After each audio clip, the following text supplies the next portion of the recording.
देर लगी आपको आने में, शुक्र है फिर भी आए तो। आश ने दिल का साथ न छोड़ा, थोड़ा सा हम घबराए तो। वेलकम। नेट ने देखो, भी आवाज सुन ली आपकी, नेट ने भी आवाज सुन ली। Thank you. है ना, कहते हैं ना, आगे चल के तो ये भी हमें तैयारी करनी है कि मशीन हमें धोखा देगा। इसीलिए ट्रेनिंग दे समय रहे पे हैं। जी, देखो 20 मिनट से ठीक कर रहे थे हम लोग, नहीं हो रहा था, और आप सबके योग बल से हो गया। इस रूहानी राह का सफरनामा आप शुरू करें। ओके, तो हम आपके सामने अनुभव सुनाने के लिए आप सबने बोला था, और मिनेश भाई, हमारे डॉक्टर साहब, चंपा बेन, आप सबका थैंक यू जो हम मिले, क्योंकि ये संगम युग पर अगर ये पॉसिबल नहीं होता तो पता नहीं हम सब मिलते कि नहीं, है ना, जी। इस नेट के थ्रू भी। तो आज जो मिनेश भाई ने कहा है कि अनुभव सुनाना है, तो जरूर जरूर हम एक्चुअली सबका अनुभव इतना ब्यूटीफुल है संगम युग पर। आप सबका भी एक एक का अगर अनुभव सुनेंगे तो कितने सारे शास्त्र बन जाएंगे। बहुत सारे महान आत्माओं का आप सबने अनुभव सुना, और इसके कारण आपको बहुत सारी प्रेरणा मिली होगी आप सबको। और मेरे को नहीं पता है कि आप सब अनुभव सुनना क्यों चाहते हैं, तो मेरा एक प्रश्न है मिनेश भाई, अनुभव का सेशन क्यों रखा आपने? ये अच्छा, बहुत अच्छा आपका प्रश्न है। उसमें भी गुह्य राज है हमारे डॉक्टर साहब। इसमें मिनेश भाई मैं बताता हूँ। हाँ जी।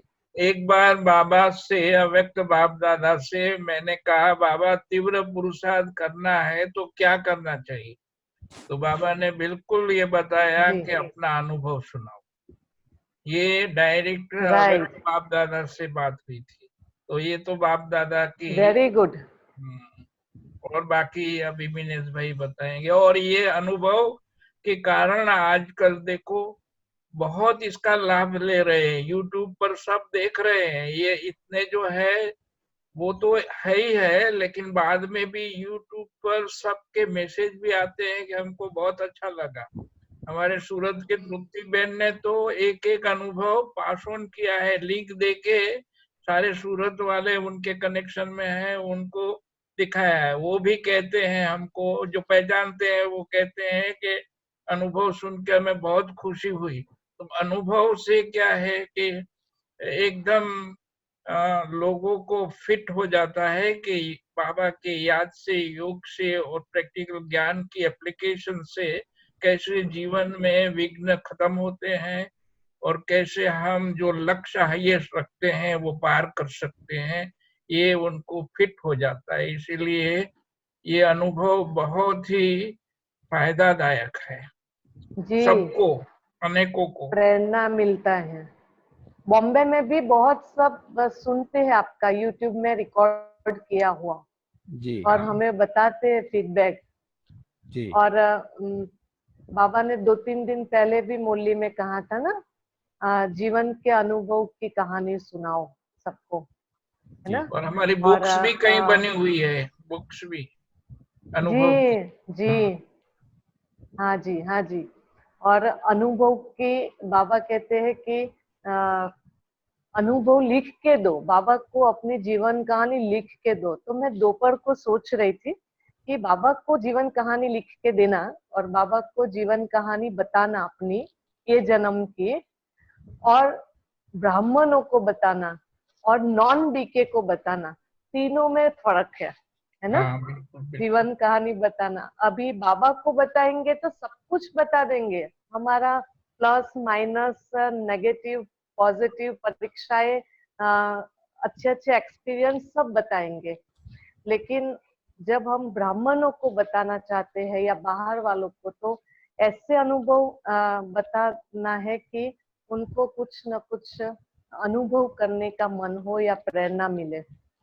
तो सबके जैसा एकदम प्रेरणादायक अनुभव शायद मेरा नहीं होगा, फिर भी जरूर कुछ ना कुछ ऐसी क्वालिटी विशेषताएं है जो बाबा ने हमें पसंद किया है। तो शॉर्ट में आप सबको पता है लौकिक घर भरूच में, और जानते हैं जयंत भाई आदि सब, और शायद चारू बहन भी आए हैं इसमें, वो आपको लास्ट में मिलेंगे। जो हमारे लौकिक घर जो है उसमें से 7 बहनें सरेंडर हैं ब्रह्मा कुमारी में। लेकिन हमें बाबा को ढूंढने में या बाबा के कोई भी बात में, अच्छा चारू बहन, अच्छा चारू बेन, जयंत भाई वेलकम आप मिलिए वेलकम। इनको। ये तो बदल हाँ। गई है एकदम। चालू कितने दिन के बाद मिली है? हैं? आवाज नहीं सुनाई देता है। म्यूट अनम्यूट करो, अनम्यूट कर अच्छा, चारू वो बहन, अनम्यूट बाद करो। में करेंगे, आपका अनुभव सुनाओ बीच में। ओके अनम्यूट सब कर लास्ट ओके में चारू बहन बोलेंगे। लास्ट में मिलते हैं। Okay okay okay okay okay तो हमें अनुभव ये है बाबा के साथ का, तो कि बाबा को ढूंढना नहीं पड़ा, या बाबा को बचपन से जब से हमको समझ मिली है और उस समझ के आधार से, है ना, हमें पहला ही निश्चय तो था ही कि भगवान है और यह है शिव बाबा। तो ज्ञान और शिव बाबा दोनों में हमें कभी भी प्रश्न नहीं आया, है ना, ये सबसे बड़ी बातें हैं।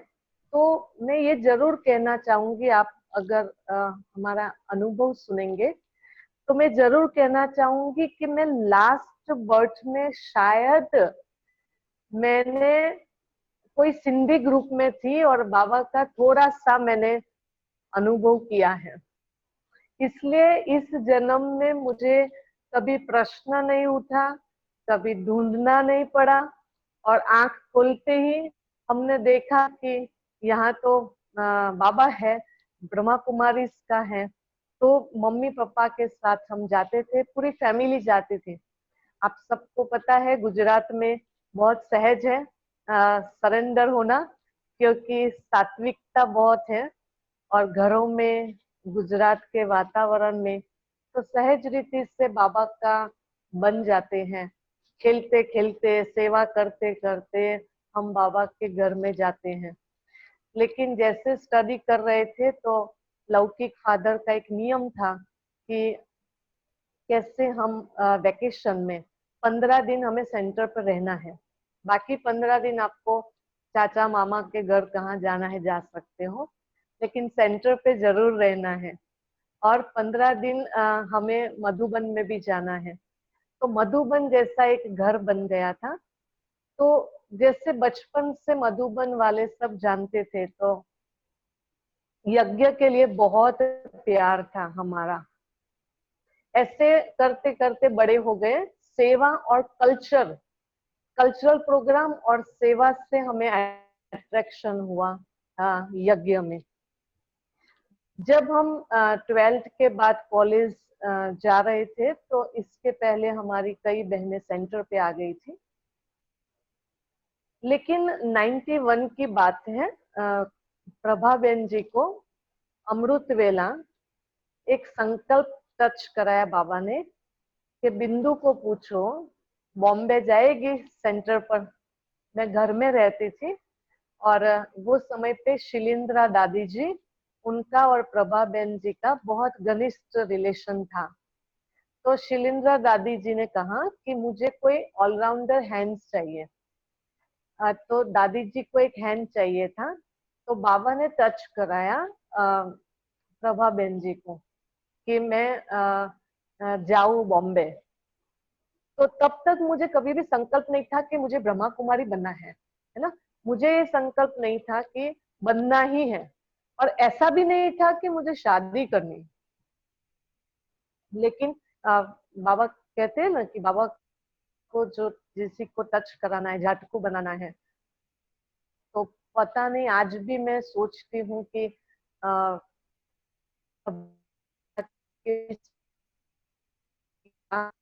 जो मेरी बुद्धि एकदम, और मैंने वही समय पे डिसाइड किया, आज डिसाइड किया, और तीसरे दिन में बॉम्बे में थी, और एक संकल्प ये था कि मुझे ऐसा जीवन जीना है जो मुझे कभी साड़ी नहीं पहनना पड़े। मुझे साड़ी बिल्कुल पसंद, तो बाबा ने वो चेंज कर दिया। तो ऐसी जो लाइफ की पहलू था, जैसे मूवी देखे बिना नहीं था, वो भी चेंज कर दिया। बिल्कुल मूवी देखना लगता है कि पास करना है 3 घंटा। तो बाबा ने ऐसी बुद्धि को चेंज किया होगा, जो मैं तीसरे दिन में, रामनवमी के दिन 9 में, मैं बॉम्बे में आ गई शिलिंद्रा दादी जी के पास। वहां से मेरी जर्नी शुरू हुई। आप सबको पता है, भरूच जो सेंटर और भरूच जोन के जो सेंटर है, वो भंडारे के लिए बहुत फेमस है। जब भी भरूच को याद किया जाता है तो भंडारे, और ब्राह्मणों को ब्रह्म भोजन के बिना तो चलता नहीं। तो जयंत भाई को तो पता है ना, कि भरूच माना भंडारा। तो वो बॉम्बे में हम गए, तो वो समय पे मुझे ज्ञान की मैच्योरिटी इतनी नहीं थी। हम तो बचपन से बाबा के घर में आते थे, आने लगे। बाबा ने टच कराया प्रभा बहन जी को, मेरी बुद्धि चेंज कर दिया। मैं बॉम्बे में आ गई। तो बॉम्बे में भी शिलिंद्रा दादी जी को भी इतना परफेक्शन सेवा में चाहिए, हर सेवा में। बॉम्बे में बाबा कहते थे, बॉम्बे का शिलिंद्रा दादी जी। तो जब मैं वहां गई तो मैं बहुत छोटी थी। देखो, संस्कारों की भी मैच्योरिटी नहीं थी, लौकिक में भी, और ज्ञान की भी इतनी मैच्योरिटी नहीं थी। लेकिन बाबा ने क्या ऐसी आत्मा के अंदर विशेषता देखी होगी, जो सीधा सेंटर पे बिठा दिया। और शिलिंद्रा दादी जी के पास गए तो वहां प्रकाशमणि दादी जी सब आते थे। तो प्रकाशमणि दादी जी की सेवा में मुझे रखते थे। ऐसे गुजराती बहन होते हुए सब हॉस्पिटैलिटी तो बहुत अच्छी करती है। तो वो सेवा में हमें पहले दिन से ही रखा था। बार बार प्रकाशमणि दादी जी वहां आते थे कि गाम देवी जी का शुरू में प्रकाशमणि जी थे। फिर बाबा ने उनको मधुबन में रख, दादी जी आए। तो शिलिंद्रा दादी जी के साथ 5 साल रहे। तो वहां प्रभाबेन की नजर पड़ी और शिलिंद्रा दादी जी ने जवाबदारी लिया। उसके बाद योगिनी बहन की नजर पड़ी और प्रकाशमणि दादी जी ने मुझे पालना में रख दिया। बिंदु तो बहन जी पालना अगर, में, हेलो, एक्सक्यूज मी, बिंदु बहन जी अगर वो वाईफाई हो जाता है तो कर दीजिए ना, क्योंकि वीडियो अटक रहा है आपका बिल्कुल। क्योंकि बहुत ओके, वैल्यूएबल एक्सपीरियंस है, और वीडियो ठीक आए तो अच्छा रहेगा। आधा परिचय तो बिंदु दीदी ने दे दिया है तो, कि लौकिक परिवार गुजरात से हैं और मैं बिंदु दीदी की छोटी बहन कजिन हूँ। और हम 7 सिस्टर लौकिक में हैं जो पूरे समर्पित हैं। और मेरा गुड लक है कि मेरी जो सेंटर पे सेवाएं शुरू हुई वो बड़ौदा सेंटर से शुरुआत हुई। बड़ौदा मंगलवाड़ी से हमारे सेंटर की समर्पित जीवन की शुरुआत हुई। और वर्तमान में मैं लखनऊ में हूँ, उत्तर प्रदेश में। तो लखनऊ में मुझे कम से कम 26 साल हो गए हैं सेवाएं देते हुए। अच्छा, इनकी शुरुआत लखनऊ से हुई। तो मेरा लक है कि जब मैं लखनऊ में बड़ौदा में मंगलवाड़ी आई थी 94 में, तब मेरी एज बहुत छोटी सी थी। मैं 19 साल की थी जब मैं बड़ौदा में सेवा शुरू की थी। तो उस समय हमारे जयंत भाई और चंपा बहन, उनको बहुत छोटी सी रूप में देखा था उन्होंने। और वहाँ हम 1.5 साल के करीब रहे। और मेरी सेवा की शुरुआत कहो या अव्यक्त पालना कहो, तो सेवा की ट्रेनिंग कहो, वो सब मेरी बड़ौदा से ही शुरू हुई है। और जयंत भाई और चंपा बहन, ये हम उनको यज्ञ के माता पिता के रूप में ही देखते थे, क्योंकि उम्र छोटी सी थी और वो हफ्ते में एक दिन सेंटर आते, 2 दिन आते थे, संडे और गुरुवार को। तो ऐसे लगते थे जैसे यज्ञ में मम्मा पापा है, इसी तरह वो भी एक यज्ञ के माता पिता के रूप में हमने देखा था उनको। और आज उन सबकी जो वहाँ के भाई बहने हैं जो हमारे लिए बुजुर्ग है लेकिन ज्ञान में अनुभव में बड़े थे, तो उनकी दुआओं से ही आज हम लखनऊ में सेवाएं हैं। 26 साल हो गए हमको। और सबको पता है उत्तर प्रदेश की भूमि गुजरात जैसी तो नहीं है। उत्तर प्रदेश की भूमि बहुत कठिन धरनी है, जहाँ हमें सेवा करने में बहुत मेहनत करनी पड़ती है, क्योंकि यहाँ भक्ति की भी बहुत ज्यादा चरण सीमा है। और जितने भी तीर्थ स्थान भक्ति मार्ग के बने हुए हैं वो सब उत्तर प्रदेश में हैं। पॉलिटिकल्स भी उत्तर प्रदेश में ज्यादा है, इसीलिए। और लखनऊ को कहा जाता है नवाबों की नगरी, इसलिए यहाँ सेवाओं के लिए बहुत मेहनत करनी पड़ती है। जैसे गुजरात में देखा कि धारणाओं में भी ब्राह्मणों को ज्यादा मेहनत नहीं करनी पड़ती, 1 साल में ही सब पक्के निश्चय बुद्धि हो जाते हैं, लेकिन यहाँ सालों हो जाते हैं जो उनकी भक्ति भावनाएं नहीं छूटती हैं। तो यहाँ सेवा करते हुए हमें 26 साल हो गए हैं, लेकिन बाबा ने जब, हमें बात की खुशी है कि जब हम बड़ौदा में आए थे पहले दिन, हमें जहाँ तक याद है कि जब हमारा था चारू, ये अलौकिक नाम पड़ा है सेंटर पे आने के बाद। हमें बड़ौदा की दीदी भी थी, बड़ी दीदी, उस समय ये जयंत भाई जी, चंपा बहन, ये लोग भी थे, उन सबके बीच में मेरा इनाम रखा गया था। और उसके पीछे एक विशेषता भी उन्होंने बताई थी कि मेरा नाम जो चारू रखा है इन सबके बीच में, तो चारों दिशाओं की सेवा करेंगी। तो इस वरदान से उन सब ने मुझे वरदान के रूप में ही ये नाम रखा गया था। और बाबा ने गुजरात में 1.5 साल सेवाएं कराई और उसके बाद अभी 25 साल से हम उत्तर प्रदेश में हैं, लखनऊ में हैं। तो अभी सबकी दुआएं से और चंपा बहन और जयंत भाई को मिले कम से कम 25 साल तो हो ही गए हैं, लेकिन हम जब से बड़ौदा से आए हैं तब से शायद हमें एक बार याद है कि हम मधुबन में मिले थे, उसके बाद हमारी मुलाकात नहीं हुई है। लेकिन आज मेरा भाग्य कहो, सौभाग्य कहो ओम कि आज शांति। ओम हाँ। शांति। अभी अभी ठीक है? हाँ ठीक है। और चारू बहन, एक अंजू बहन जुनेजा करके थी सेंटर पर, आप जानते होंगे शायद, अंजू जुनेजा, उसके मदर फादर आबू के विकास। हाँ, वो जानते हैं ना? उनकी शादी। हाँ हाँ, वही वही मैं जी बोलना जी नहीं चाहता था। ठीक है। वो हमारे पड़ोसी रहे हैं, मतलब हम हमारी कॉलोनी में थे। विकास जुनेजा उसका भाई भी समर्पित है, तो आपने लखनऊ का इसलिए याद दिलाया है। ठीक है, जी। अंजू हाँ, जुनेजा। उनको भी अच्छे। जी जी जी। Okay thank you. ओके। शांति। फिर आपका पूरा फुर्सत में सुनेंगे एक बार, आज पूरा हो जाए बिंदु जी बहन जी का। जी फिर भी जी हमको जी। बीच में ड्रामा अनुसार मौका मिल गया, और डॉक्टर साहब चंपा बहन से भी मिलने का मौका मिला अच्छे से, आपको भी। बहुत अच्छा, बहुत खुशी हुई सब बेहद परिवार से मिल करके। जी बिंदु बहन, फिर से आपका स्वागत है। और बात चल रही थी शिलेंद्र दादी के पास, आप पहुंचे। हाँ जी, वहां से हाँ बहुत जी, हाँ इंटरेस्टिंग जी। मोड पे थे, और वीडियो हाँ ठीक जी, नहीं आ रहा था। और मैंने सोचा फिर हमारे अभी ठीक दर्शक है? नाराज। हाँ अभी बढ़िया है, क्योंकि हमारे दर्शक फिर नाराज अच्छा। होंगे अगर वीडियो ठीक नहीं आएगा, क्योंकि बहुत इंटरेस्ट से सुनते हैं, और राइट। ये बार बार मौका मिलना नहीं, इसलिए मैंने बीच में हाँ रोका जी, आपको। सॉरी हाँ फॉर जी। दैट। लेकिन आप सबका टाइम हो जाएगा, अभी तो 7:45 हो गया। कोई बात नहीं, कई बार कॉम्प्रोमाइज करना पड़ता है। अभी शुरू करें, कोई हाँ बात नहीं। जी, थैंक यू, थैंक यू। तो हम बता रहे थे कि प्रभाबेन जी ने पसंद किया, और शिलिंद्रा दादी जी ने हमारी रिस्पॉन्सिबिलिटी ली थी।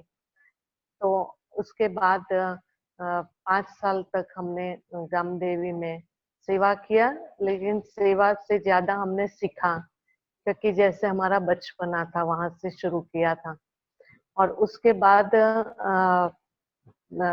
हमारी योगिनी बहन जी जो है विले पार्ला में, उनकी नजर पड़ी और वो भी देख रही थी कितने सालों से कि कितना एक्टिवली ये रोल प्ले कर रही है। तो फिर प्रकाश मणि दादी जी को बोला, प्रकाश मणि दादी जी ने जवाबदारी लिया मुझे पार्ला सेंटर पे रखने की। तो प्रकाश मणि दादी जी ने कहा कि आप रहोगे, तो मैं हाना कर रही थी, लेकिन दादी जी ने कहा मैं रिस्पॉन्सिबिलिटी लेती हूँ आपकी, आप ये सेंटर, क्योंकि ये इंटरनेशनल सेंटर है, यहाँ पे बहुत सारा कारोबार चलता है।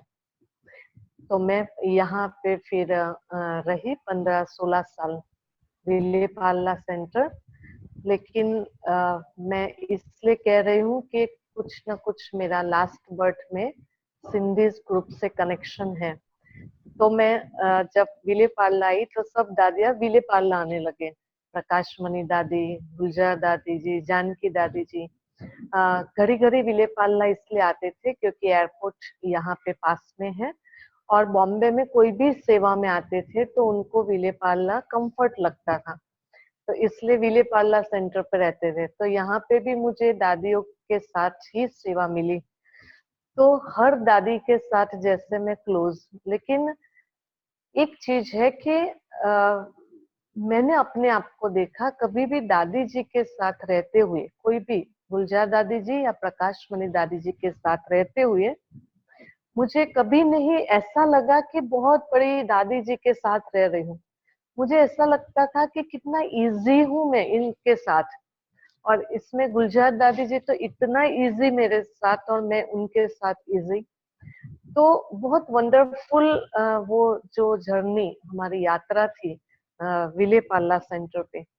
यहाँ आके और ज्ञान की मैच्योरिटी थोड़ी बढ़ी, समय समय के हिसाब से समय चेंज होता है, परीक्षाएं आती है ना, उस हिसाब से हमारी मैच्योरिटी बढ़ती जाती है। तब तक आपको पास करने का उमंग उत्साह होना चाहिए, पास करने की धीरज होनी चाहिए कि परीक्षाएं आती है, कई बार हमारे संस्कार के वश आती है, कई बार कोई व्यक्ति के वश, कई बार कोई भी कर्मों के हिसाब के वश, है ना, कई बार हमारी इनमैच्योरिटी के वश।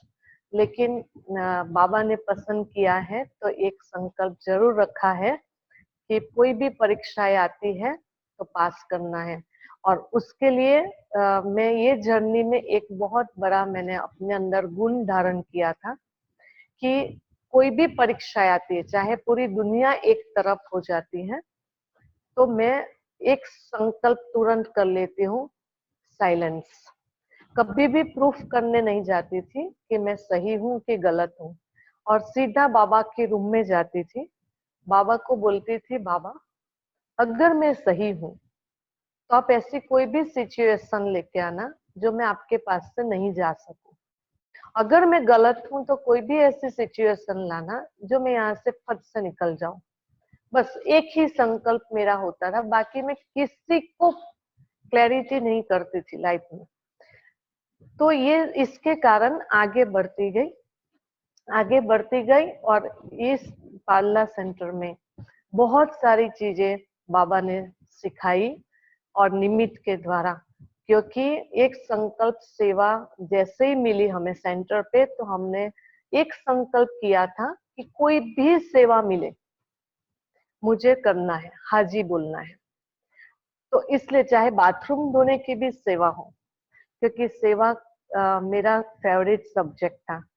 तो ये सेवा जो मुझे मिली, तो इतनी बढ़िया सेवाएं मिली जो मैंने कभी भी किया नहीं था पहले। जब आप संकल्प करते हो कि मुझे जो भी सेवा मिले वो मैं करूं, तो बाबा ऐसी ऐसी सेवा करवाता है ना। जब आप चॉइस करते हो सेवा की, तो फिर आपको उतनी सेवा मिलती है जितनी आप चॉइस करते हो। तो जैसे जैसे ही मैं आई यहाँ पे, तो उनको पता पड़ा कि मुझे म्यूजिक का बहुत शौक था, क्योंकि जब हम घर से सेंटर पे आए तो पूरी बैग में मैंने 4 पेयर कपड़े लिए और बाकी वॉकमैन और सारी गीतों की कैसेट भर के आई थी। ये मेरा पियर घर से जैसे यहाँ बाबा के घर में आई, तो मेरे साथ कैसेट्स बहुत थी।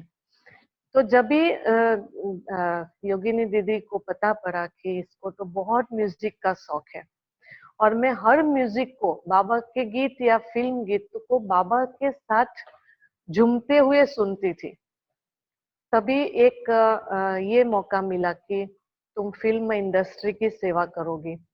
तो फिल्म इंडस्ट्री की सेवा करी और उसमें भी सबसे पहले मैंने सेवा किया, उदित नारायण की सेवा कराई। तो उदित नारायण की सेवा कराई क्योंकि मुझे गीत बहुत पसंद था और लौकिक में मुझे उदित नारायण के वॉइस बहुत पसंद था। तो पहला कैसे न कैसे कनेक्ट करके उदित नारायण जी को मैं राखी बांधती थी। आज तक वो राखी बाई है हमारा। तो वो समय पे फिल्म इंडस्ट्री की बहुत सारी सेवा, म्यूजिक डायरेक्टर की, म्यूजिशियन की, सिंगर की, एक्टर की, बहुत सारे कनेक्शन में आए।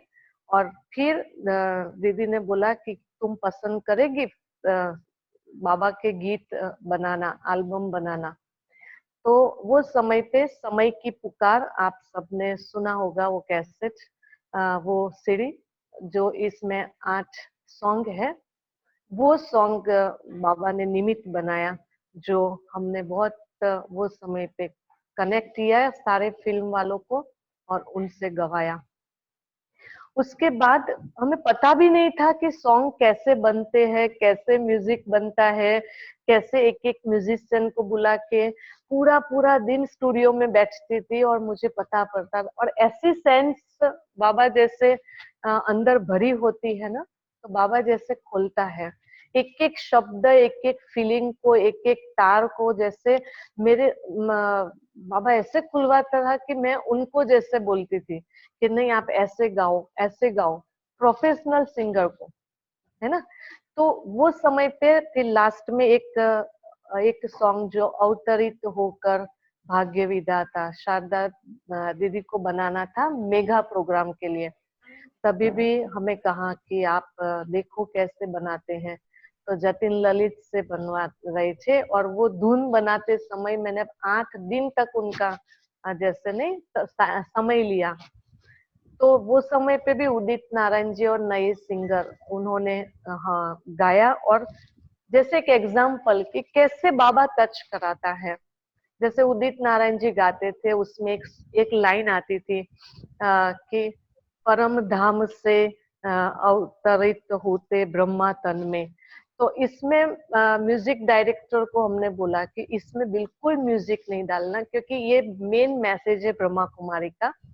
तो ऐसे करके उन्होंने वो म्यूजिक नहीं डाला और उसमें उदित नारायण जी ने कहा कि ब्रह्मा, तो वो गा रहे थे ब्रह्मा।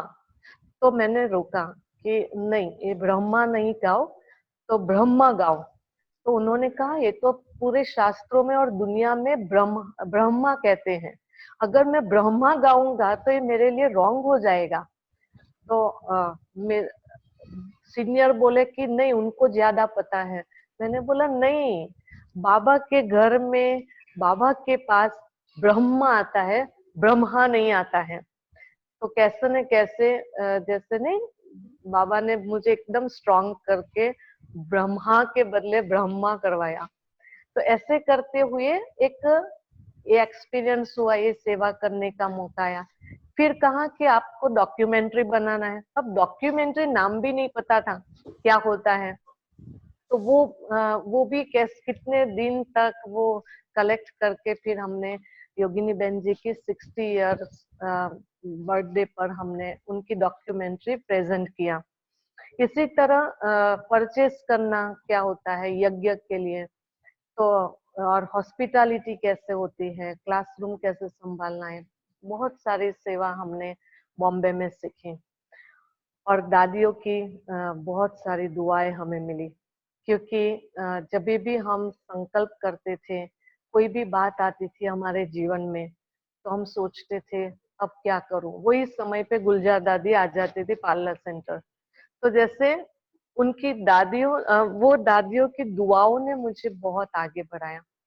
इतने में एक परीक्षा आई मेरे सामने 2011 में, और मैंने वो समय पे सोचा कि मुझे है ना 2 महीने के लिए भारत से अलग जाना है, चेंज कर देना है।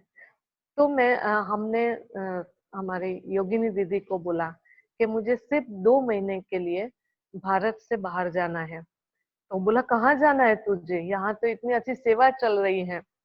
तो हमने बोला अमेरिका जाना है। तो बोला तो कैसे जाएगी, मैंने बोला नहीं, कभी चंद्रू बहन कभी गीता बहन हमें बुलाती है तो हम जाके आते 2 महीना। तो उनको लगा कि देखते हैं। तो फिर निर्मला दीदी से बात किया तो उन्होंने बैंकॉक भेजा।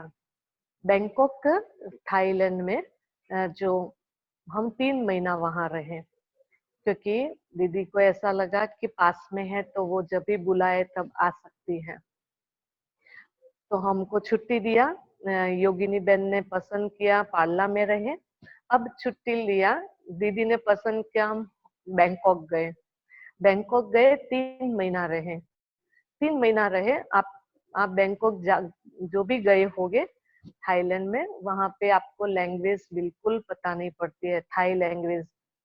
और वहां पे इंग्लिश भी मोस्टली किसी को नहीं आता, थाई लैंग्वेज ही आता है। लेकिन जिस सेंटर पे मैं रह रही थी, वो जो सिस्टर न्याम है वो स्पेस साइंटिस्ट है। तो उनको थोड़ा यहाँ पे जो भी साइंटिस्ट थे अब्दुल कलाम आदि, उनके साथ उनका कनेक्शन था। तो उनको इंग्लिश भी तो आती थी और थोड़ा थोड़ा हिंदी आती थी। तो हम उनके साथ थोड़ा सा कंफर्ट थे। लेकिन न क्लास करा सकते न कोर्स करा सकते हैं। मैं अगर बाहर गली में वॉक करने जाती थी तो सब बंगले से बाहर निकल के मुझे देखते थे ड्रेस में, लेकिन मैं उनसे बात नहीं कर पाती थी। लेकिन मैंने पुरुषार्थ इतना अच्छा किया वहां पे, इतना अच्छा पुरुषार्थ किया, क्योंकि उसने, ये बहन ने अपने खर्चे से पूरा बंगलो बनाया सेंटर, और कंपाउंड में गार्डन में बहुत बढ़िया बाबा की झोपड़ी बनाया, बाबा का रूम। तो वो सुबह चली जाती थी, रात को आती थी, और सारा दिन मैं क्या करूं, मैं बहुत योग किया, पुरुषार्थ किया। मैं जाती थी वॉक करने तो वहां सबको सकाश देती थी।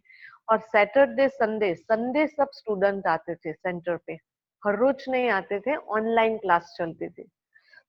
तो संडे आते थे तो हमारी जो भावना है भारतवासी की, वो ही काम करती है, लैंग्वेज काम नहीं करती है। तो हमारी भावना, जैसे जानकी दादी जी लंदन गए तो दादी जी को संकल्प आया कि भाषा तो मुझे आती नहीं। तो बाबा ने मैसेज दिया था, भाषण देने जा रही हो, भाषण करने नहीं जा रही हो। तो इसी तरह ये 3 महीना इतनी भावना और इतना प्यार, जैसे पालना के रूप में उनको दिया। उनको बिल्कुल लैंग्वेज नहीं आए, और वो बहन मेरा थोड़ा थोड़ा ट्रांसलेट करती थी उनको। लेकिन जो प्यार, वो ईश्वरीय फीलिंग, उनके साथ सारे स्टूडेंट मेरे फ्रेंड बन गए। और हर संडे गुनी भर भर के फ्रूट्स लाते थे, हम सब राउंड करके बैठ के खाते थे और सारे ज्ञान की चिट-चिट करते थे। आप सबको पता हो, फॉरेन में अगर एक बार किसी को पता पड़ जाता है कि यही सच्चा ज्ञान है और यही भगवान है, तो वो कोई भी हिसाब से अपनी धारणाओं में पक्के हो जाते हैं और कभी भी नहीं छोड़ते हैं वो, है ना। तो ये पक्का उनका धारणाएं और क्लास करना सब कुछ। तो इससे मैं एक सिटी में जाती थी एक बहन के पास, वहां पे भी एक मेडिटेशन शॉप करके ओपनिंग किया, सेंटर खुल गया। उसके बाद एक इंफॉर्मेशन, अपने एक कपल ने अपने घर में क्लास खोला, इंफॉर्मेशन सेंटर करके। तो हमारे सामने ही 2 क्लास वहां पे खुला। और इतना प्यार, आपको पता हो कि विदेशियों को कोई कोई सॉन्ग इतना अच्छा लगता है हिंदी में। एक भाई है थाईलैंड का, उनको वो गीत, जैसे तुम तो यही कही बाबा मेरे आस पास हो, वो गीत जब भी बजता है ना, वो भाई रोता है। अभी उनको ना अर्थ पता है ना शब्द पता है, वो गीत बजता है और रोता है। तो वो क्या फीलिंग होगी बाबा की। एक इंस्पेक्टर आते थे, एक गीत था हमारा, एक तू ही मेरा दूजा न कोई, मेरे मन के मीत। वो मेरे पास बैठ बैठ के एक एक शब्द लिखवा के, वो रात रात जाके वो बाय हार्ट करके वो गाने की प्रैक्टिस करते थे। ऐसे ऐसे वो लोगों ने किया। एक दिन 3 महीने के बाद संकल्प आया कि मेरा तो जन्म सेवा से हुआ है और यहाँ मैं सेवा सिर्फ प्रकाश देने की करती हूँ और उस आधार से सब मेरे साथ जुड़ रहे हैं। तो मुझे सेवा करने के लिए लैंग्वेज तो चाहिए और मैं लैंग्वेज जल्दी सीख नहीं पाती हूँ। अब मैं बाबा क्या करूँ, है ना? ऐसे सोच रही थी कि कहाँ और जाना चाहिए जगह जहाँ पे या तो वापस आना था हमें। तो इतने में निर्मला दीदी का इंटरकॉम आया और मैंने उठाया। बोला तुम मेरे साथ ट्रैवल करेगी? मैंने बोला वंडरफुल है बाबा, तो संकल्प करते हैं दिल से और पूरा कर लेते हैं। तो फिर सारे थाईलैंड वालों ने मुझे वहां लेके गए पटाया और वहां पे सारे समुद्र किनारे अपार्टमेंट लिया, 4 दिन रखा और सारे भारत के त्योहारों का पूरा कहानी मीनिंग बोला सुनाओ और हमें पूरा अनुभव कराओ कि हम भारतवासी कैसे बने। तो वो लोगों ने इतना पिकनिक कराया और तब हमें लगा कि हमारा 3 महीना सफल हुआ। और उसके बाद हम ट्रैवल करें बर्मा। बर्मा गए और बर्मा से दीदी के साथ हांगकांग आए। और हांगकांग आए तो हम एक सेंटर पे रहे थे जहाँ पे अपना जो मोरिन बेन है ऑस्ट्रेलिया की, उन्होंने 15 साल वहां पे रहे और वो सेंटर जो खोला, ओरिजिनल सेंटर है वो नहीं, दूसरा सेंटर जहाँ पे उन्होंने सारे विदेशियों की चाइनीज की सेवा किया। बहुत अच्छा उन्होंने बनाया सेंटर। फिर वो निकल गए और एक चाइनीज सिस्टर रहती थी, तो वो वहां पे हम रहे 3 दिन। और उसके बाद जो ओरिजिनल सेंटर हांगकांग का जो शुरू हुआ था, आप सबको पता हो, विदेश में सबसे पहला सेवा सेंटर हांगकांग की शुरू हुई और साथ में लंदन की, है ना? तो इसलिए जानकी दादी जी को बहुत हांगकांग के लिए प्यार था और हांगकांग वालों के लिए। तो जो ओरिजिनल जो सेंटर था जहाँ बाबा मेंशन करते हैं राम भाई और सावित्री दादी, आप सबको पता होगा, राम भाई और सावित्री दादी जो शुरुआत बाबा के समय के थे, पहला कपल। तो उन्होंने वहां पे सेंटर शुरू किया हांगकांग में। तो वो सेंटर पे मुझे दीदी लेके गई 2 दिन के बाद और बोला कि मैं फिलीपींस जाती हूँ 4-5 दिन के लिए, मैं आऊँ तब तक आप ये सेंटर पे रहोगी, सेवा करोगी? तो मैं तो तुरंत हाँ बोल दिया कि 4-5 दिन की बात है ना। अब 4-5 दिन मुझे तो कुछ पता नहीं है हांगकांग का क्या है, हांगकांग सुना भी नहीं था, हांगकांग की कुछ भी स्टोरी पता नहीं है। सावित्री दादी थे तभी, उन्होंने जो बाबा के बच्चों को पैदा किया, वो जो ग्रुप है सिंधी ग्रुप अभी भी है, वो सिंधी ग्रुप इतने पक्के बाबा के बच्चे हैं और वो ग्रुप था। और उसके बाद सावित्री दादी को संभालने वाली कमला बहन थी। तो कमला बहन थी, वो भी एज हो गई थी 75, तो वहां से गवर्नमेंट ने उनको एग्जिट किया और वो आ गए यहाँ मधुबन में। फिर उन्होंने शरीर छोड़ा। तो वो 1.5 साल, जब मैं 2011 में गई तो वो सेंटर पे कोई भी नहीं था। तो उन्होंने भी क्या किया, 1.5 साल हुआ था तो ये माताएं सब आती थी, मुरली सुन के चली जाती थी वो फ्लैट में। और इसलिए उन्होंने रिनोवेशन करा दिया वो जाने के बाद और सारा सेंटर खाली कर दिया। किचन में भी कुछ भी नहीं, क्योंकि कोई रहता नहीं था। तो किचन में भी कुछ नहीं, कुछ सब कुछ खाली कर दिया। सब सिर्फ 2 बेड था और एक छोटा सा हॉल, एक छोटा सा बेडरूम, बाथरूम और किचन, इतनी जगह थी। और मैं वहां रही। तो जैसे दीदी गई और मैं सेंटर पे रही तो क्लास करने के बाद ओम शांति कह के सब चले गए। देखो फॉरेन की सिस्टम डिफरेंट है ना, भले इंडियन है लेकिन फॉरेनर जो वहां पैदा हुए हैं ना सिंधीज, तो वहां पे सारे डिफरेंट है, चाहे फॉरेनर हो चाहे फॉरेनर इंडियन। वो वो आपको तुरंत आपके साथ मिक्स नहीं हो जाएंगे हॉस्पिटैलिटी करने में, मेहमान नवाजी। हम कैसे हैं कि कोई भी नया आया तो आप कैसे करोगे, देखो जैसे हम पहली बार अभी आपसे मिले हैं तो आप कैसे तुरंत हम कैसे हो, बहुत अच्छा लगा, ये सब बातें तुरंत वहां नहीं होती हैं। तो वो सब चले गए तो हमने सोचा ये क्या है, मैं कैसे खाऊं, कुछ भी नहीं है।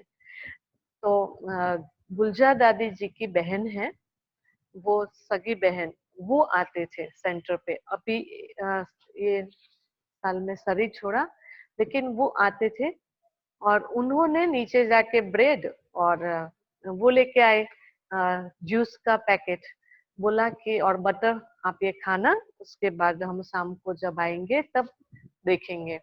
ऐसे करते दूसरे दिन से सबको पता पड़ा और वहाँ कोर्स शुरू हो गया। ये बहुत बड़ा मैजिक है बाबा का, वहां पे कोर्स शुरू हो गया और कोर्स के लाइन लगने लगे। जब दीदी 5-6 दिन के बाद आती हैं तो यहाँ पे सारा दिन मैं कोर्स कराती हूँ, ब्रेड और जूस पी के, ब्रेड और जूस पी के, बस मैं कोर्स कराती हूँ क्योंकि कुछ तो था नहीं। और ये लोगों को मेरे से बात करने में थोड़ा दिन लगा। अच्छा, तो यहाँ पे तो सब सेट था विले पार्ला में हमारी सेवाएं, लेकिन वहां गए तो सब कुछ नए से। तो दीदी को बोला ये सबने कि यहाँ तो बहुत सारी सेवा अभी कोर्स की शुरू हो गई है, थोड़ा दिन रखो, हम बाद में भेज देते हैं उनको। तो दीदी चली गए और मैं वहां ही रह गई। 15 दिन इतना कोर्स, फिर 20 दिन इतना कोर्स। तो हर 14 दिन में हमको 14 दिन का वहां वीजा मिलता है हांगकांग में। तो 14-14 दिन करके 2 महीना इन्होंने खींच लिया मेरा, और इसमें बहुत सारे कोर्सेस हो गए। तो उसके बाद उन्हों को लगा कि और 2 महीना इनको रखते हैं, तो उन्होंने गवर्नमेंट को लेटर लिखा इमिग्रेशन में। तो वो जो चाइनीज सिस्टर थी ना, उन्होंने एक मिस्टेक कर दिया, उन्होंने लिख दिया कि स्पिरिचुअल टीचर के लिए वीजा चाहिए। अभी मेरा वीजा तो विजिटर वीजा था, मैं तो विजिटर वीजा के हिसाब से गई थी, ये स्पिरिचुअल वीजा कैसे। तो इन्होंने मुझे रिजेक्ट कर दिया, रिजेक्ट कर दिया तो मैं वापस आ गई बैक टू हमारे घर में विले पार्ला सेंटर पे। तो मैं बॉम्बे आ गई वापस क्योंकि मुझे एग्जिट होना पड़ा वहां से। बस अभी शांति से यहाँ सेवा कर रही थी। अभी उनको भी लगा कि हम वीजा बना के भेजेंगे, देखते हैं। लेकिन अभी कोई संकल्प नहीं आया था कि हमें वापस जाना है।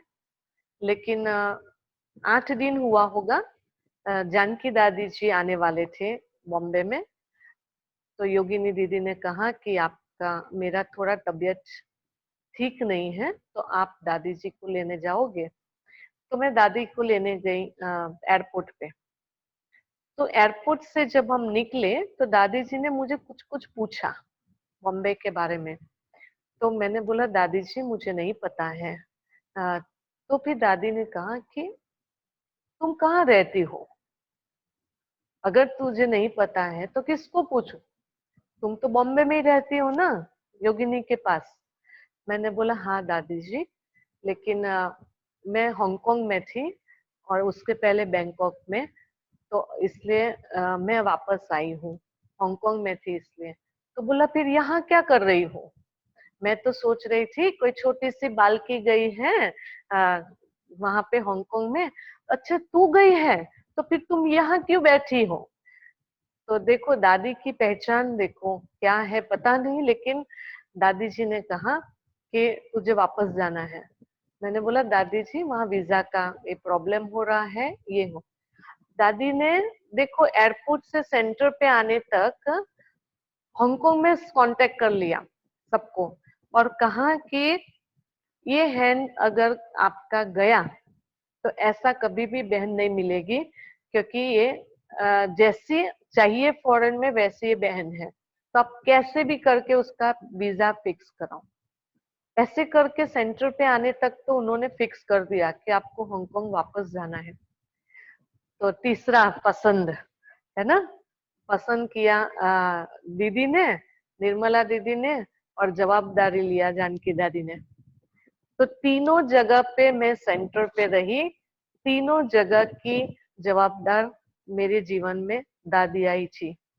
कुछ भी ऊपर नीचे होता था, दादी जी, प्रकाश मणि दादी जी मेरे सामने खड़ी हो जाती थी, बोला मैं तेरे लिए जवाबदार हूँ। सो बहुत वंडर लगता था ये आत्मा को कि ऐसी ऐसी रिस्पॉन्सिबिलिटी मेरे जीवन की लेते हैं, तो मुझे तो क्या नहीं करना चाहिए। तो बहुत दिल से सेवा करने का मन करता था बाबा के घर में। तो दादी जी ने कैसे भी पीछे पड़ के मेरे वीजा कराया 1-2 महीने के अंदर। मधुबन में जाने के बाद भी दादी जी को याद रहता था कि इसका वीजा करा के कैसे भी भेजना है। तब मुझे आश्चर्य लगता है कि दादी जी ने जब पार्ला सेंटर पे मैं आई और कहाँ गई थी, और जानकी दादी जी सबके साथ बैठी, तो योगिनी दीदी को बोलते ये बिंदु को मुझे हांगकांग ही भेजना है। तो बोला क्यों दादी, हमें चाहिए है। तो दादी ने कहा 2 चीज इसमें बहुत बड़ी है, एक तो ऑलराउंडर है और एक इंडिपेंडेंट है। वो किसी के बिना भी वो कर सकती है, कोई भी सेवा चल सकती है। तो फॉरेन में ऐसी बाबा की बच्ची चाहिए। तो ऐसे करके बहनों ने कहा कि दादी आपके लिए ऐसा बोल रही थी। तो मैंने बोला एक जानकी दादी जी ऐसे थी जिसके से मैं डरती थी, मैं बहुत दूर रहती थी, उनकी सेवा कर लेती थी, दूर चली जाती, सेवा कर लेती, दूर चली जाती। लेकिन दादी जी को देखो कैसे भी करके पहचान जाते हैं आत्मा को। इसी तरह विले पार्ला में जब जगदीश भाई रहे 6 महीना लास्ट बीमारी में, तभी भी मुझे सेवा का मौका मिला। तो जगदीश भाई जी भी पहचान जाते थे कि आप कैसी सेवा करती हो, लेकिन एक चीज का डिसिप्लिन रखना। जगदीश भाई ने मुझे बिठा के बोला कि आप इतना दौड़ करती हो, सेवा करती हो, लेकिन मेरे जैसी मिस्टेक नहीं करना। तो आप सब भी ध्यान में रखना, कितनी भी सेवा हो, कितने भी बिजी हो, कहाँ की राइट फूड और टाइम पे भोजन जरूर आपको खाना है। तो वो समय से एक चीज सीख गए कि ब्रह्मा भोजन तो हमें टाइम पे खा लेना चाहिए, या सही फूड खाना जरूरी है। तो ऐसे करते हुए हम बता रहे थे हांगकांग में, तो हांगकांग की सेवा वापस गई, और वापस जाने के बाद फरवरी में 2012 में वापस गई। और इस समय पे हम परमानेंट हो गए हैं, परमानेंट रेजिडेंट। हमारा वहाँ का आईडी कार्ड आ गया, 7 साल के बाद आता है, तो 8 साल हो रहा है ऊपर। सो बाबा की सेवा वहाँ पे जो शुरू हुई, ये चैलेंज देखो, कईयों को चैलेंज लगता है कि विदेशियों की सेवा करना, कईयों को चैलेंज लगता है वहाँ के माहौल की, जैसे चाइना में। और हांगकांग में क्या है, चाइनीज भी है, लेकिन हांगकांग में सब प्रकार की फ्रीडम है, कोई बॉन्डेज नहीं है, और रजिस्टर्ड सेंटर है।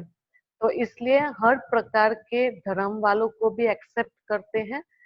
तो ये क्योंकि ब्रिटिश सिस्टम से चलाया ना हांगकांग, तो इसलिए वहां पे सेवा का हमें छूट थी जिस प्रकार से सेवा करें। लेकिन फिर भी जो चैलेंज क्या था पता है, वहाँ का माहौल। हांगकांग सबसे सेफ, सबसे कंफर्टेबल और सबसे रिच सिटी, कंट्री, जो भी कहो। तो इसलिए वहाँ के जो रंगीन दुनिया है ना, मायावी दुनिया का बहुत इफेक्ट है लोगों पे। उस जगह पे सेवा करना, बाबा के बच्चों को निकालना बहुत इजी नहीं है, लेकिन फिर भी जब दृढ़ता से सेवा शुरू करते हैं तो जो फल हमें चाहिए संगम युग पर, वो मिल जाता है।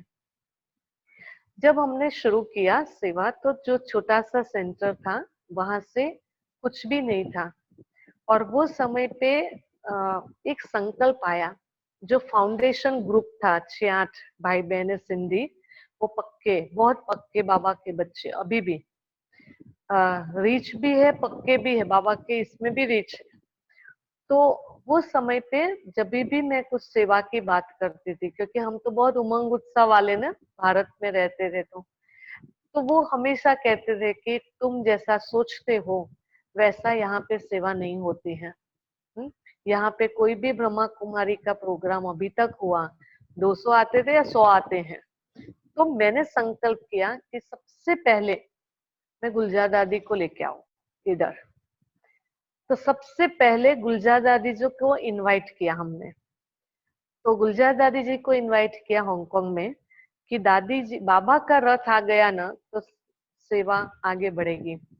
तो दादी जी को जैसे बुलाया तो हमने मीटिंग में कहा वहां कि हम बहुत अच्छा हॉल लेते हैं जिसमें 600-700 भाई बहने को हम निमंत्रण देंगे। तो सबने जैसे कट किया, मतलब 1-1.5-2 साल तक हर हमारे संकल्प को, हर हमारे प्लान को जैसे अपोजिशन मिलता था, है ना, तुरंत सब स्वीकार नहीं करते थे।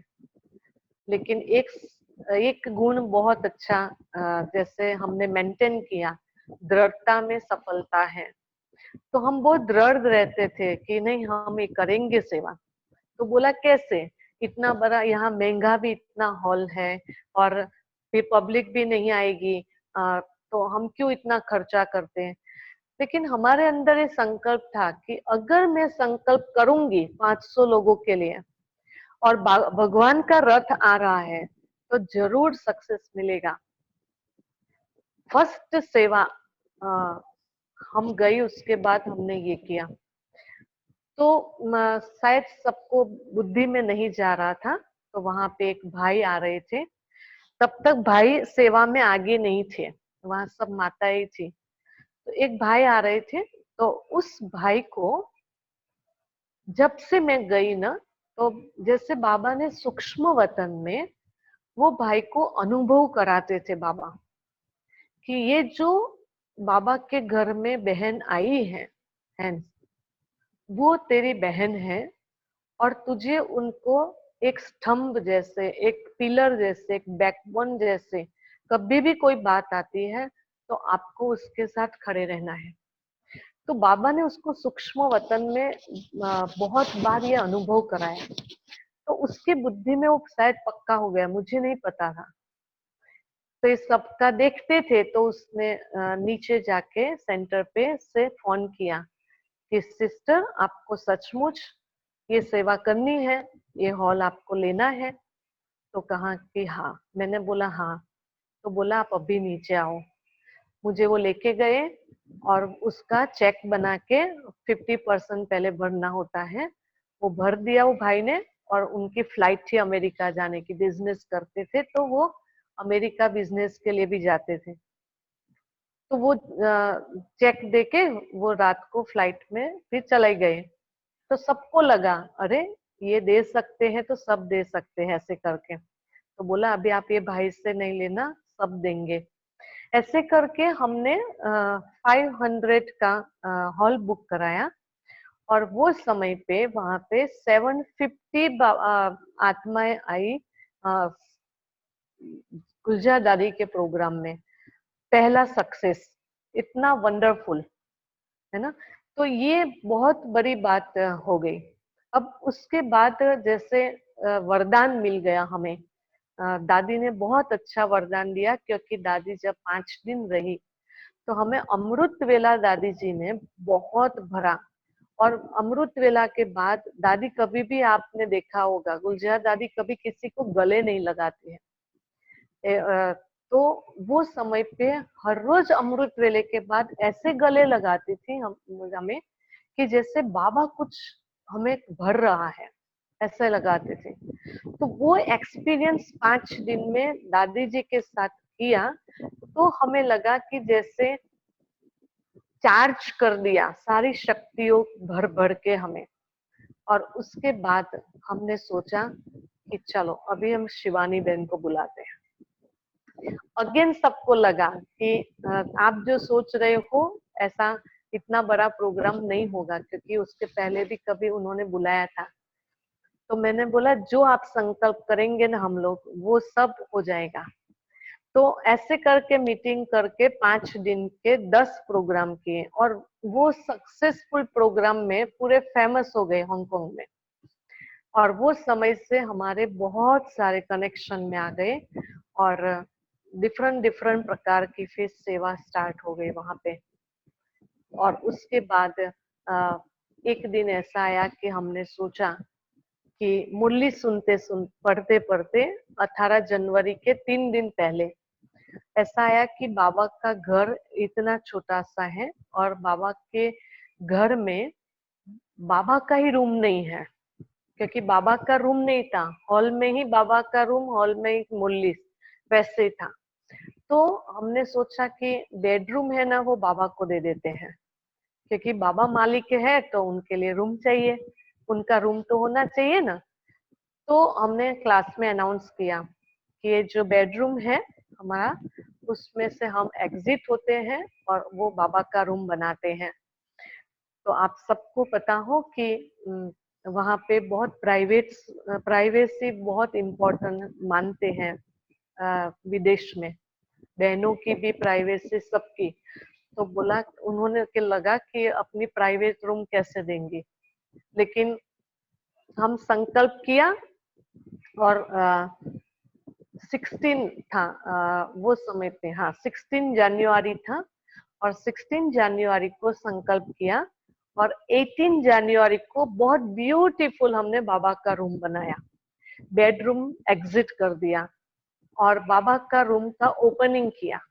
बारिश हो रही थी वो समय पे, हांगकांग में कभी भी बारिश होती है। तो एक बहन इतना अच्छा कारपेट लेके आई टेम्पो में, इतना बारिश के समय।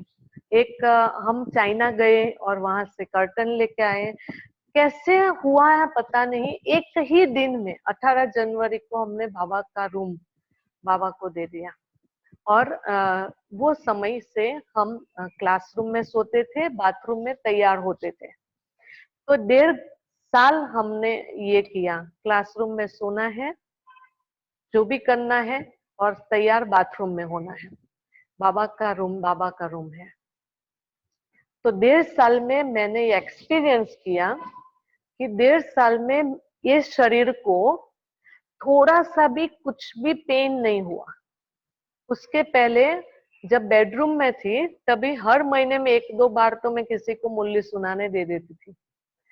पूरा 1.5 साल तक एक संकल्प नहीं आया कि मुझे आज आराम करना है, और बाबा ने सपोर्ट किया। और वो समय के बाद फिर संकल्प किया, बाबा का बड़ा घर होना चाहिए, क्योंकि जानकी दादी को बहुत इच्छा थी। बहुत श्रेष्ठ संकल्प था कि हांगकांग लंदन से पहले शुरू हुआ, और अभी भी छोटा सा घर है। तो उसके बाद संकल्प किया कैसे भी लेना है। तो फिर सारा बात आई कि आपको पता है यहाँ कितनी महंगी प्रॉपर्टी है, और कितना सारा सब जो लोग हैं, जो बाबा के बच्चे हैं, वो कैसे करेंगे, पहले पूछो तो सही कि इतना दे सकोगे कि नहीं।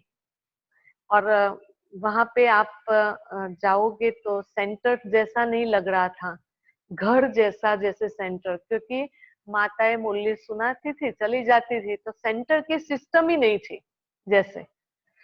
तो धीरे धीरे धीरे धीरे धीरे धीरे सेंटर की सिस्टम बनाई, और अभी एक सेंटर की एक सिस्टम बहुत अच्छी बन गई है।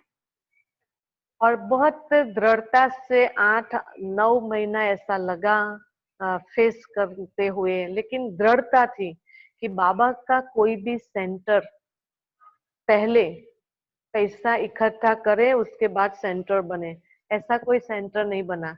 एवं मधुबन में भी दादी जी ने कोई भी प्लान शुरू किया तो कभी ये सोच के नहीं कि सब इतना पैसा आएगा तो हम बनाएं।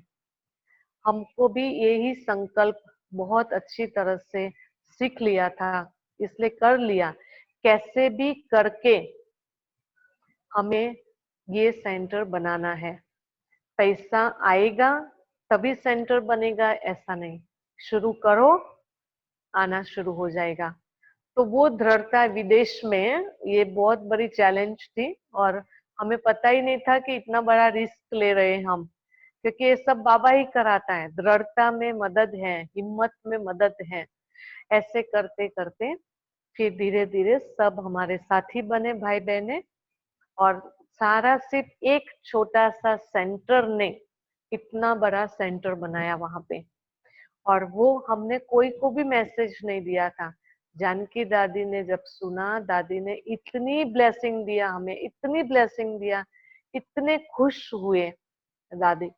तो हमने सोचा कि दादी का एक संकल्प पूरा किया, और ये बहुत बड़ा अभी हांगकांग के हिसाब से सेंटर बना, और सारे विश्व में पता पड़ा कि इतने छोटे से टाइम में इतना बड़ा सेंटर बनना बहुत इजी नहीं है।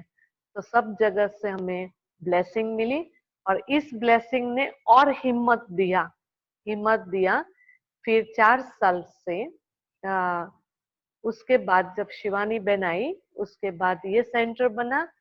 और मैं एक एयरपोर्ट के पास एक सेंटर है, टुंगचुंग करके एक एरिया है, उसमें मैं जाती थी क्लास कराने, 1 घंटा दूर। मैं वहां अप डाउन करती थी, और बाबा की एक ही बच्ची वहां पे सेंटर पे मैं, और अप डाउन करते करते एक दिन संकल्प आया कि चलो वहां पे सेंटर बनाना चाहिए, लेकिन हमारे पास तो कोई हैंड्स नहीं। वहां पे कुमार और कुमारियों को निकालना इजी नहीं है। हांगकांग में से आएंगे लेकिन सेंटर पे नहीं रह सकेंगे, क्योंकि सबको महंगा है, तो सबको कमाना भी है, सबको वहाँ फैसिलिटी। चाइना से हांगकांग की बिल्कुल डिफरेंट फैसिलिटी है, बहुत ही, और एजुकेटेड है लोग, चाइनीज भी। तो सब चाइना के चाइनीज और हांगकांग के चाइनीज बहुत अलग है। तो ऐसे करते करते हमने बाबा के दिन, एक दिन बाबा के सामने कहा, बाबा मुझे एक कुमार या एक कुमारी ऐसी चाहिए जो आपके लिए बहुत प्यार हो, फैमिली के लिए भी प्यार हो, और बहनों के लिए बहुत रिस्पेक्ट हो। ऐसी मुझे कन्या या कुमार चाहिए। मुझे कुछ भी नहीं पता था, लाइफ में पहली बार मैंने बाबा से बात किया, कभी कुछ भी नहीं मांगा। और बाबा ने जैसे 8 दिन में कुमार को रख दिया वहां पे। वो आया था, साइंटिस्ट है, अभी वो इंडिया में है, लेकिन वो आए, और उसके साथ हम यहाँ क्लास करते थे, क्योंकि वो क्लास में आने लगा। और उनको भी जैसा चाहिए वैसा, हम अपने सेंटर पे हिंदी भी मोली चलती है, तब इंग्लिश भी चलती। तो वो आने लगे भाई, और 1 साल तक वो बाहर रहे, और सबके दिल पे चढ़ गया भाई कुमार जो था। और फिर हमको संकल्प आया कि आप हो तो हम एक सेंटर दूसरा खोलते हैं, और उसको आप संभालो। तो उन्होंने हाँ बोला, और एक सेंटर खोला। निर्मला दीदी ने ओपनिंग किया, और वो एयरपोर्ट के पास सेंटर है। तो ये 2 सेंटर बने ये 8 साल में। तो ये बहुत बाबा की मदद थी, हाजी का पाठ, हिम्मत थी, और वरदान था बाबा का एक्चुअली, है ना।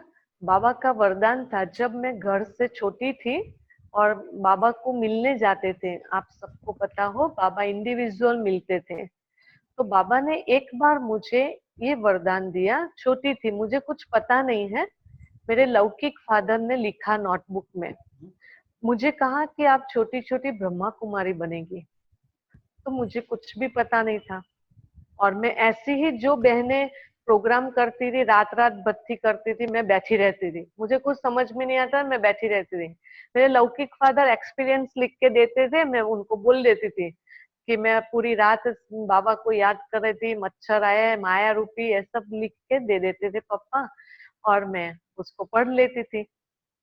लेकिन वो दूसरी बार जब बाबा को मिलने गए, तो बाबा को पता होगा कि ये बच्ची सोच रही है कि वो थोड़ा पढ़े, थोड़ा कमाने का एक्सपीरियंस करे, फिर सोचेगी। तो बाबा ने मुझे ब्लेसिंग दिया था, तो लिख देते हुए कि बच्ची तुम ताज पहन के रहने वाली आत्मा हो, तुम कभी टोकरी उठाने का संकल्प नहीं करना। तो हमारे अंदर मैच्योरिटी नहीं थी, तो हमको तो ये बच्चे के माफिक सुन लिया, और मुझे तो पता ही नहीं था। फादर ने लिख लिया था हमारे ब्लेसिंग सारे। ऐसे करते करते करते जब समय गया, तो जैसे अचानक हमारी दीदी को बोला इनको बॉम्बे भेजो, तो वो बाबा ने जैसे खींच लिया, और वही हुआ, टोकरी नहीं उठाने लिया, ताज पहनाने के निमित्त बना दिया बाबा ने। और दूसरा, जब मैं हांगकांग में आ रही थी इंडिया से, तो बाबा ने मुझे स्टेज पर जब मैं गई तो बुला के एप्पल देते हुए कहा कि बच्ची, आपके साथ हमेशा बाबा रहेगा, आपकी सफलता हुई पड़ी है। तो ये वरदान मुझे बहुत काम करता है हांगकांग में। जब भी मैं दिल से कष्ट कभी हो जाती हूँ, या कभी लगता है कि मेरे बस में सेवा नहीं है, मुझे सपोर्ट शायद कोई मिल नहीं रहा है, तो ये वरदान याद आता है कि मैं आपके साथ हमेशा होऊंगा, आप सफलता पाओगे ही। तो उस शक्ति से, उससे मैं आगे बढ़ी। इसी तरह आप सब हमारे लौकिक फैमिली को जानते हैं, गुजरात वाले। तो हमारे लौकिक फादर है ना, तो शुरू में जब मैं 4 साल तक, हमारे फादर ने बोल दिया था फैमिली को कि आप बिंदु से कांटेक्ट नहीं करोगे, क्योंकि नहीं तो उसकी बुद्धि वापस हमारे तरफ नहीं आनी चाहिए। मेरे फादर को बहुत हमारे से प्यार था और है, बहुत, एक दिन भी नहीं चलता था उनको हमारे बिना। लेकिन जैसे ही हमने सेंटर पे गए, तुरंत डिटैच हो गए, बोला ये अभी बाबा की है, उनको आपको कभी भी खींचना नहीं है। और एक सप्ताह में एक लेटर लिखते थे हमें, सप्ताह में 15 दिन में। और वो लेटर हमारी शिलिंद्रा दादी जी खास बोलती थी बहनों को बिठा के कि आपके फादर का लेटर पढ़ो। हमारे लौकिक फादर ने लेटर में ज्ञान की बातें सुना सुना के पालना दिया कि बेटा, ब्रह्मा कुमारी लाइफ में ऐसी ऐसी परीक्षा आती है, ऐसी माया आती है, ऐसा ज्ञान का आपको पुरुषार्थ करना है, ऐसी परीक्षा आएगी, ऐसा याद करना है बाबा को। हर रोज, हर बार लेटर हमारा मुरली जैसा होता था। तो एक तरफ लौकिक, एक तरफ बाबा, दोनों फादर ने हमें ज्ञान से पालना दिया।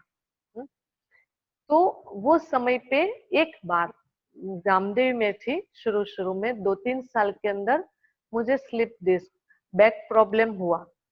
तो 2 महीना में बिल्कुल बेड रेस्ट थी, उठना भी मना था। और वो समय पे हमें पुरुषार्थ का टेस्ट पता पड़ा कि ये लाइन में पुरुषार्थ बहुत जरूरी है। तो तब से हमें पुरुषार्थ बहुत अच्छा लगता है। कोई भी परीक्षा आती है तो मुझे प्रकाश मणि दादी जी का भी शब्द याद आता है कि दादी जी कोई भी बात आती थी तो वो 2:30 बजे योग में बैठ जाते हैं 5 बजे तक। तो हमें भी ये पक्का संकल्प रहता है कि जब भी कोई बात आती है तो उसको पास करने के लिए मैं आज दिन तक 2:30 बजे योग करने बैठ जाती हूँ, और वो योग मुझे हमेशा जिताते हैं। तो दादियों की दुआएं, बाबा की छत्र छाया साथ, हमारा पुरुषार्थ है ना, और जो परीक्षा आती है उसको पास करके आगे बढ़ने की हिम्मत, उन्होंने हमें यहाँ तक पहुंचाया। ओके, ओम शांति। ओम शांति। सब सुन रहे हैं? जी जी, पता बिल्कुल पड़ा? सुन रहे। देखो हमारा सिंधियों के साथ कैसा कनेक्शन है, सिंधिस के साथ। तो इसलिए जी। लगता है बाबा का गए जन्म में, लास्ट बर्थ में मैं कहाँ न कहाँ कनेक्शन में थी, इवन गुलजार दादी के कहाँ न कहाँ कनेक्शन में। तो दादियों के जैसे सेंटर पे आई, गामदी में भी सिंधीस थे, पाल्या में आई तो वहां दादी आने लगी, हांगकांग में गई तो वहां भी सिंधी फैमिली है। ये सेंटर को ही कहते हैं सिंधियों का सेंटर, हाँ, दादी जानकी हमेशा उनको याद करते थे गोल्डन डॉल करके, तो बाबा ने वहां रख दिया। तो बहुत इजी है सिंधीज के साथ कनेक्शन में आना, उनकी सेवा करना। तो इसलिए बाबा ने जिसकी जहाँ क्वालिटी, जिसकी जहाँ पे स्ट्रेंथ, वहां बाबा सबको बिठा देता है। ओके, ओम शांति। जी आपने पूछा, सब सुन रहे हैं। तो जी जी बिल्कुल सब सुन रहे हैं, और आपको सुनते सुनते सब आवाज से परे भी हो गए। और बिंदु बहन क्योंकि बोल रही है, तो बिंदु बहन को सुनते सुनते सब बिंदु रूप धारण भी कर लिए। बहुत आनंददायक और आह्लादक जिसको अनुभव कहेंगे वो आपने सुनाया। बहुत खुशी मिली, जानकारी भी बहुत मिली। लेकिन साथ साथ एक बात पूछना चाहता हूँ, क्योंकि आपने कहा शिलिंद्रा दादी के साथ आपका रहा विशेष, तो कौन सी विशेष बात शिलिंद्रा दादी की आपको आकर्षित करती थी? जी, शिलिंद्रा दादी जी की आकर्षित करती थी एक्टिवनेस और एक्यूरेसी। दादी इतनी एक्टिव, उनका 70 ईयर में भी बॉडी एकदम स्ट्रेट, उनको बिल्कुल विदाउट उनको आप आधार लिए बिना वो रोड भी क्रॉस करते थे। तो एक्यूरेट और अलर्ट और डिसिप्लिन, अनुशासन उनका जबरदस्त था। इसलिए तो गवर्नर बाबा कहते थे ना। तो वहां से एक छोटी सी बात भी मेरी मिस्टेक हुई हो तो वो खास मुझे सिखाने के लिए, क्योंकि गामदेवी सेंटर रेजिडेंट अलग है और क्लासरूम अलग है। तो अगर छोटी सी एक चीज भी मैं भूल गई मुझे सिखाने के लिए, वो मुझे वहां से बुलाते थे, देखिए उसको ठीक कर, क्योंकि वो पता पड़े कि एक्यूरेसी कितनी होनी चाहिए। इसी तरह बाबा के पास भी मुरली के टाइम क्लासरूम में आना, है ना, ये सब में वो एक्यूरेट थी। इसलिए मुझे भी बहुत पसंद है। क्लास में भी मैं बहुत जब से सेंटर पे आई हूँ तो क्लास में मुझे सबसे पहले जाना अच्छा लगता है। अमृत वेला भी पहले करना अच्छा, बैठना अच्छा लगता है। तो वो मैंने सीखा। तो शिलिंद्रा दादी से एक्यूरेट, अलर्टनेस, डिसिप्लिन जो है वो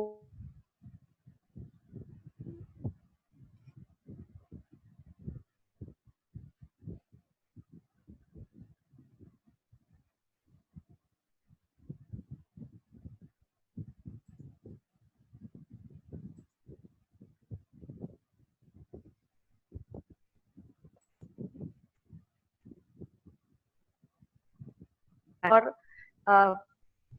बहुत ड्रामा में एकदम पक्की, ड्रामा की पटरी से थोड़ा सा भी ऐसा नहीं। वो दादी जी, गुजरात दादी जी के, क्योंकि दादी जी को जब कीमोथेरेपी ले रहे थे तब मैं उनके बहुत पास में रहते थे, तो मुझे पता है कि दादी जी की स्टेज कैसी थी।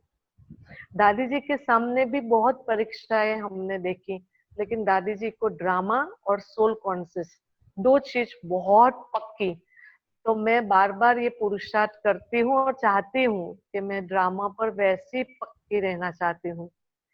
और प्रकाश मणि दादी जी से हमने सीखा कि दादी जी है ना, बहुत लविंग और बहुत शक्तिशाली, दोनों का बैलेंस और न्याय मूर्त। अगर अपने यज्ञ में न्याय क्या होता है ना, रियल न्याय, वो प्रकाश मणि दादी जी में था कि विदाउट किसी के इन्फ्लुएंस में आए बिना वो कोई का भी डिसीजन लेना, न्याय करना, वो दादी जी में था। लव एंड लॉ, वो हमें प्रकाश मणि दादी जी से सीखा, दादियों से हमने सीखा। और वो अभी भी हम याद करके, क्योंकि हांगकांग में अभी जब हम बैठते हैं तो कोई भी बात ऐसी आती है समझ में नहीं आती, तो दादी जी को, दादियों को इमर्स करती हूँ या बाबा के रूम में जाके पूछती हूँ, और जो टचिंग होता है वही मेरे लिए श्रीमत होती है, और उस आधार से सेवा करती हूँ। जी, अभी थोड़ा हांगकांग चलते। हांगकांग में जो आपके स्टूडेंट्स है उसमें भाई ज्यादा है या बहनें ज्यादा है या बैलेंस है? अच्छा, जब मैं गई थी तो बहनें ज्यादा थी, भाई कम थे। और अभी भाई भी ज्यादा, लेकिन कहा जाएगा कि जैसे बहनें हैं उससे पौने भाग के भाई है।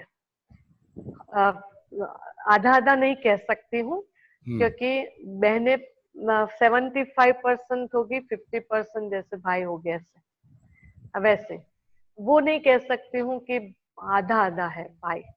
भाई थोड़े कम है, माताएं ज्यादा है, अच्छा, बहनें ज्यादा है जी। ओके, बराबर। और अभी इस वक्त जो हांगकांग में अपना सेंटर बना है, तो संस्था किस रीति से रजिस्टर्ड है? कहीं जगह पे चर्च, कहीं जगह पे कंपनी, तो हांगकांग में अपनी संस्था जो है ब्रह्मा कुमारी किस रीति से लिमिटेड, हाँ, राज योगा सेंटर लिमिटेड माना कंपनी, जी।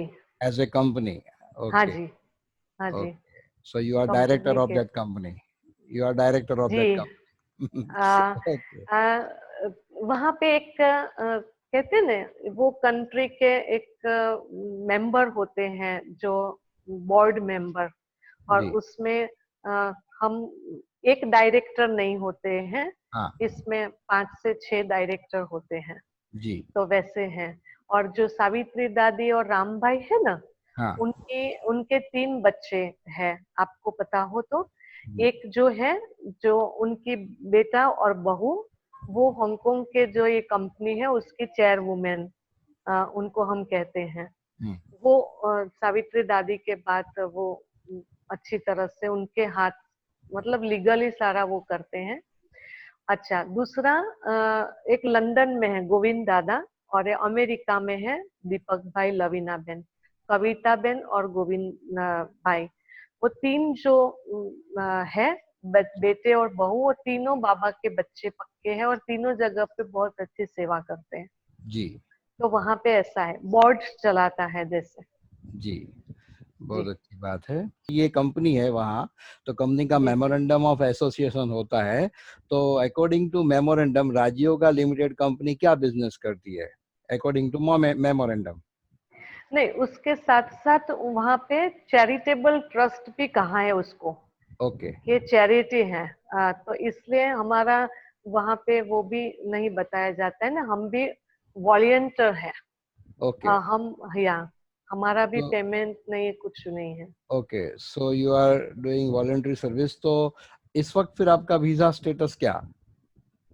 हमारा वॉलंटरी है, लेकिन हम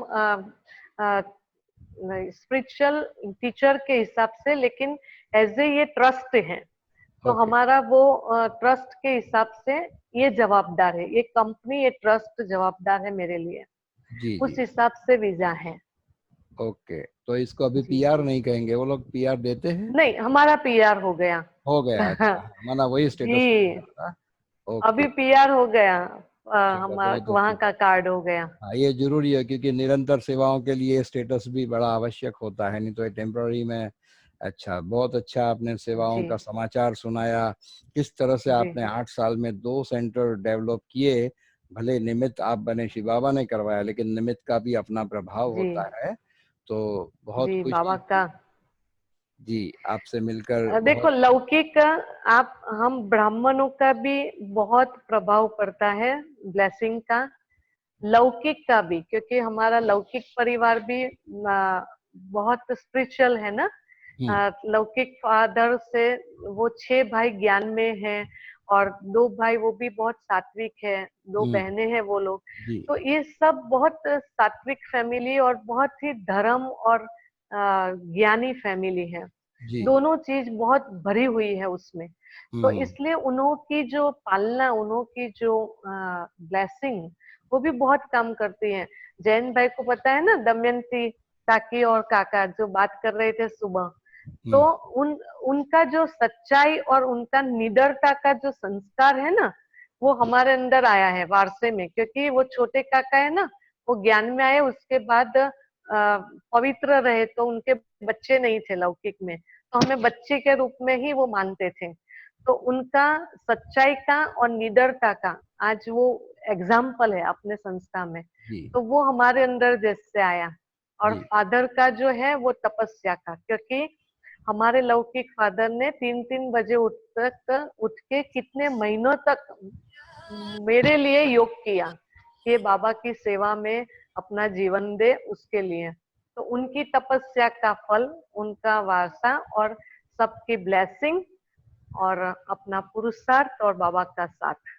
जी जी, बहुत अच्छा। जी एक आखिरी सवाल कि जैसे आपने जी शुरू में कहा कि मधुबन जैसे कि आपका घर हो गया था, इतने दिन मधुबन रहना आना जाना, और नेचुरली क्योंकि आप भरूच रहे हैं तो भरूच से मधुबन काफी नजदीक है, 8 घंटे जी 9 घंटे का रास्ता है समझो। जी लेकिन क्योंकि अभी आप हांगकांग में है, तो पहले तो जब इच्छा किया तो आज चलो तो रात को मधुबन पहुंच जाते, लेकिन अब आपको विथ प्लानिंग और वो भी साल भर में मुश्किल होता है, इतना आसान तो नहीं होता है बार बार आना। जी। तब ये फीलिंग नहीं आती कि इस चक्कर में आप मधुबन से बहुत दूर हो गए? मधुबन का अपना एक प्रभाव है, तो ऐसा कभी विचार आता है कि ये मधुबन से हम बहुत दूर हो गए हैं? एक्चुअली छोटेपन से मधुबन को इतना भर दिया है ना अपने अंदर, इतना भर दिया है मधुबन को। तो जब वहां पे जाती हूँ तो स्पेशल दादियों का जो प्यार है ना और दादियों का जो वाइब्रेशन है ना, बहुत अनुभव हमें होता है। जब भी हम मधुबन में भी जाते हैं तो स्पेशल पालना मिलती है, बहुत पालना मिलती है। एज ए हांगकांग के हिसाब से भी स्पेशल पालना मिलती है। क्लास में भी दादी जान की खड़ी कर देती थी, तो बहुत इतना भर देते थे ना, तो ऐसा लगता था एकदम चार्ज होके गए। और वहां पे एज ए एक ही बहन के हिसाब से आप इतना बिजी बाबा ने कर दिया कि वो मिस करने का समय ही नहीं मिलता है, ऐसा लगता है। इतना बिजी, अकेले अकेले होते हैं तो इतना बिजी सेवा में हो जाते हैं, तो वो कुछ मिस हो रहा है वो भी टाइम नहीं मिलता है।